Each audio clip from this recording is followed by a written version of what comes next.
The everyday petrol head has never had it quite so good. I mean, it wasn't that long ago that the need for real-world practicality would destroy any hope of owning a tasty performance car. Instead, you'd be left with a never-ending cycle of sensible, but ultimately quite boring cars instead. Now, however, there's an endless choice of Jekyll and Hyde cars. You can pick from a vast array of fast estates, super saloons, and even a version of the humble Ford Focus that'll do 160 miles an hour. With all that in mind, the Audi SQ5 and Mercedes-AMG GLC 43 make quite a lot of sense, the idea being that you get a big practical SUV with the power and performance of a two-seat sports car. Both are intriguing propositions in their own right, but which is best?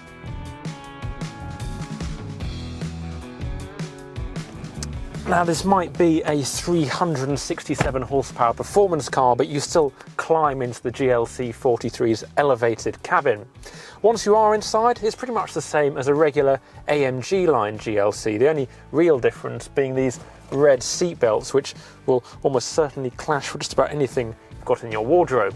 A 7-inch infotainment screen, including Garmin SatNav, comes as standard with the GLC 43, but it's well worth upgrading to the superior command system if you can stretch to it. One thing that doesn't improve no matter how much you spend, however, is the slightly unconvincing build quality.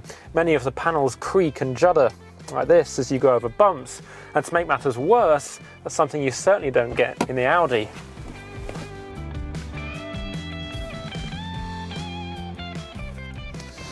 Now, there are some people who aren't fans of Audi interiors, but there's no denying that this is a step up in quality of what we've just seen in the GLC. Everything feels a bit better screwed together. The infotainment is also a good few years ahead of what the GLC has to offer, even if the impressive virtual cockpit system isn't standard, plus the sports leather seats hold you in place better. Round one to the Audi then, but before we head out and do the driving section, do be sure to like this video and subscribe to the Parker's channel for more car reviews and twin tests just like this one. Plus head over to our website where you can save literally thousands on the price of a brand new SQ5 or GLC 43 AMG.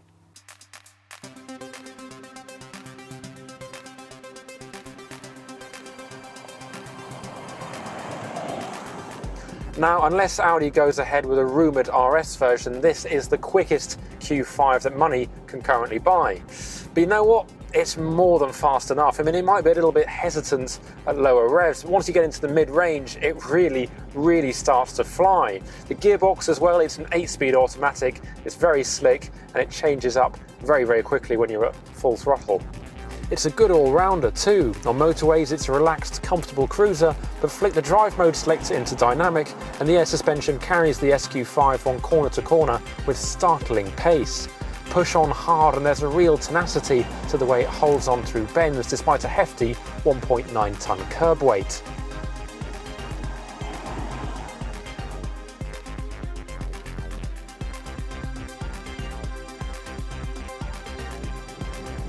Switch into the GLC 43 and it's the opposite to the SQ5. This is a wafty car that doesn't like being driven at 10/10ths. If you do push on, you'll find that there's not as much grip or agility on offer as in the SQ5, regardless of which of the 5 drive modes you select. Also, despite being lighter and more powerful than the SQ5, the GLC 43 doesn't actually feel any quicker. And the gearbox as well, when you're really working it hard, it can feel a little bit clumsy. Still, there is a lovely exhaust note on this car, which is always encouraging you to give the accelerator a little prod just on a normal journey, making things that little bit more exciting. And if you want to hear what I mean, click on the link in the top right-hand corner where you can hear an exhaust note comparison video between the GLC 43 and the SQ5. The rear seats of both cars provide a near identical amount of passenger space, accommodating 2 adults with ease and 3 at a pinch. Move around to the boot and both cars benefit from an electronic tailgate, with the SQ5 edging the GLC for outright luggage capacity. That said, the Audi does have a larger loading lip that could make it tricky to haul heavy items in, plus the Mercedes benefits from a handy lockable underfloor storage area.